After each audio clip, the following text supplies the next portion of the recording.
আমি একটা দিল থেকে সবসময় ভাবি আল্লাহর কথা একজনকে বললেও নেকি হয়, তার আমার নেকি দরকার, তো সেটা অল্প মানুষকে বললেও সমস্যা কি? কিন্তু গাফেল মানুষ, ফালতু মানুষ, অমনোযোগী মানুষকে 1000 বছর বললেও লাভ হয় না। যে কলস উল্টানো, যে জগ উল্টানো, উল্টানো কলসিতে 1 সাগর পানি ঢাললো এটা কোনোদিন পুরবে না, কারণ এটা তো কলসটা কি উল্টানো। নবী সাল্লাল্লাহু আলাইহি ওয়াসাল্লাম এটা হাদিসে বলছেন, কিছু মানুষের অন্তর উল্টান কলসির মতো, কালকুজে নির্বাদান, উল্টানো কলসির মতো। নবীজি সাল্লাল্লাহু আলাইহি সাল্লাম বলছেন, মানে কলস উল্টানো, দিলটাও উল্টানো।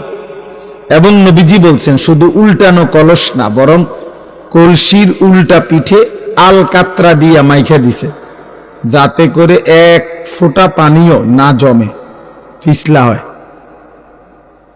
তো নবীজি সাল্লাল্লাহু আলাইহি সাল্লাম বলেছেন, কিছু নাফরমানের অন্তর আল্লাহর অবাধ্যতা করতে করতে তার দিল উল্টে যায়, ফলে একটা সময় হয় এমন, লা ইয়ারিফু মারুফান ওয়ালা ইউনকিরু মুনকার, তখন আর কখনোই পরবর্তীতে আল্লাহর গজব যখন হয়, তখন আর কখনোই তার ওই উল্টা অন্তরে কোনো নেক কাজকে নেক কাজ মনে হয় না, কোনো গুনার কাজকে গুনাই মনে হয়। এটা মানুষের জীবনের সবচেয়ে বড় দুর্ভাগ্য। কারণ এটুকু অনুভূতি যদি কারো চলে যায়, তো তার জীবনে আর কিছু থাকে না। কম বেশি ভুল, পাপ, দোষ, ত্রুটি আমাদের সবার আছে, হুজুরেরও, পাবলিকেরও, পীর সাহেবেরও, মুরিদ সাহেবেরও। কিন্তু বিষয়টা হলো অনুভূতি থাকা, নিজের বিবেক বোধ কাজ করে, আত্ম অনুভূতি আছে যে না, কাজটা আমি ঠিক করিনি, এটা উচিত হলো না, এটা আমার জন্য আল্লাহ তাআলার নিষেধ, এটা আমার জন্য আদেশ। এই যে এই বিবেক বোধ, পার্থক্য শক্তি, এটা যদি কমপক্ষে থাকে তো নিয়ামত, ধীরে ধীরে লোকটা বদলায়। কিন্তু 30 বছর 40 বছর ধরে প্রতিদিন এক তালে মিথ্যা কথা বলতেছে, এটা কোন ধরনের পাপ? দেন এক নিয়মে, এক ঢঙ্গে মিথ্যাই বলতেছে। আজকে 40 বছর ধরে সুদ খায়, এটা কেমন সুদখোর? আজকে 60 বছর ধরে প্রতিদিন গালি দেয় এক তালে, এটা বেটার কথা বললেই নিয়ম গাইলেন।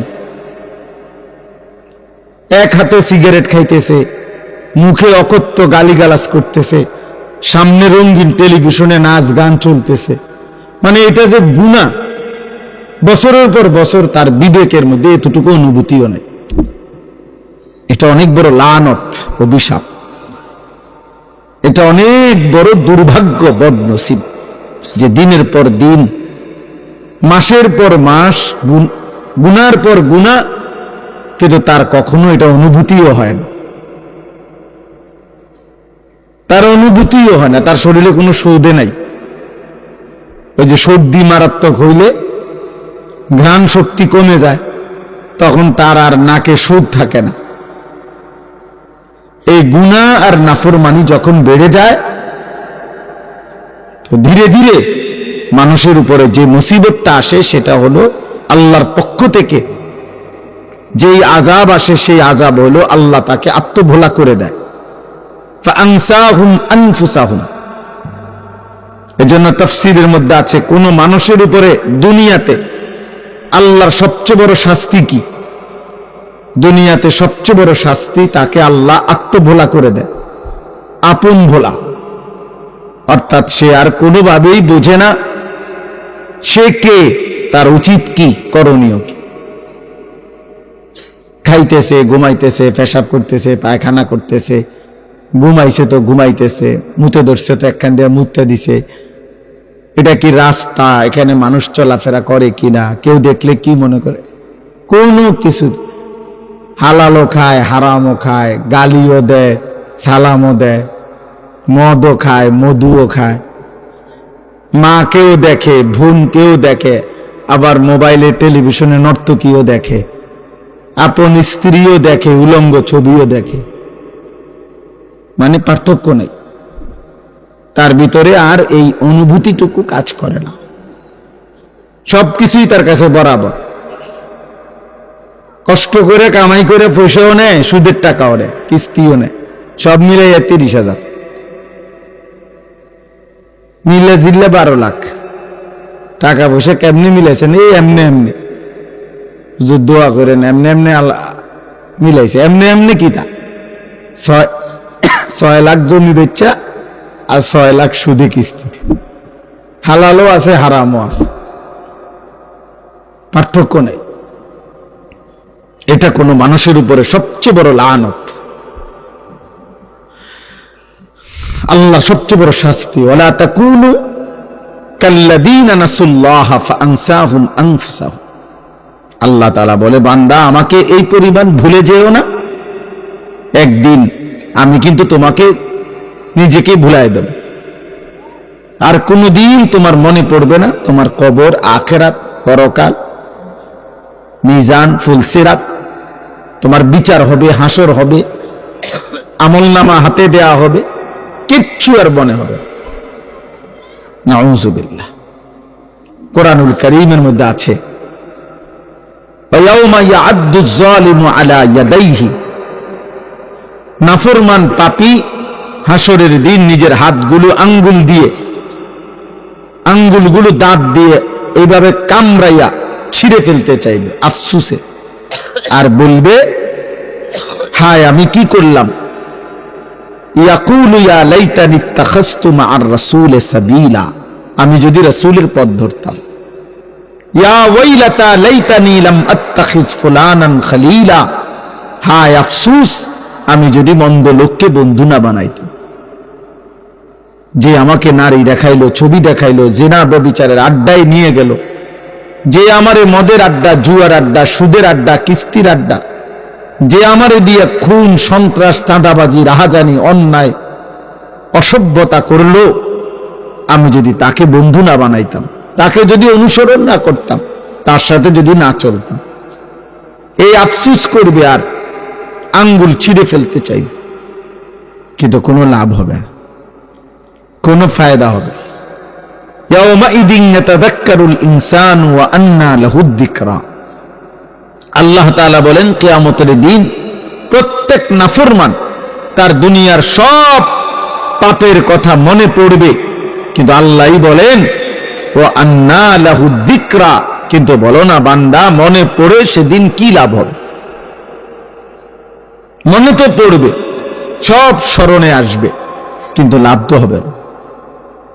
ওয়ালাউ তারা ইদিল মুজরিমুনা নাকিসু রুউসিহিম ইনদা রাব্বিহিম। আল্লাহ বলে, সেদিন হাসরের দিন সমস্ত নাফরমান আল্লাহর সামনে মাথা নিয়ে লজ্জায়, অপমানে, বেইজ্জতিতে মাথা নিয়ে থাকবে, আত্মসমর্পণ করবে, আল্লাহকে বলবে, আল্লাহ ফারজি'না না'মাল সালিহান। দুনিয়ায় আমাকে আবার যেতে দেন, নেক আমল করব। আল্লাহ বলবেন, না, হাসর দেখাইয়া আবার দুনিয়ায় পাঠাবো না, কবর দেখাইয়া আবার দুনিয়ায় পাঠাই না, জাহান্নাম দেখাইয়া আমি আর দুনিয়ায় পাঠাবো না। এই জন্য ভাই, এই প্রথম কথা, এটা সব সময় আমি প্রতিদিন এটা বলি, আমার জীবনের সবচেয়ে বড় কথা হলো এটা, যে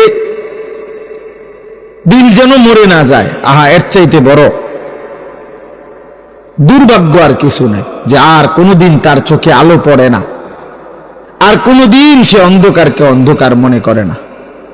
প্রতিদিন বেনামাজি, কোনো তার চুল, চেহারা, লেবাস, তার হাঁটা চলা দেখলে মনে হয় না যে সে যে এক ওয়াক্ত নামাজ পড়ে না, এটা যে একটা পাপ বা এটা যে একটা অপরাধ, এই অনুভূতিটুকু, এই লজ্জা শরমটাও নাই। গালি দিয়া হাসে, বিড়ি খাইতে খাইতে হাসে, হারাম খাইতে খাইতে হাসতেছে, মানে স্বাভাবিক, কোনো এটা যে কোনো অপরাধ এইটাই তার মনে হয়।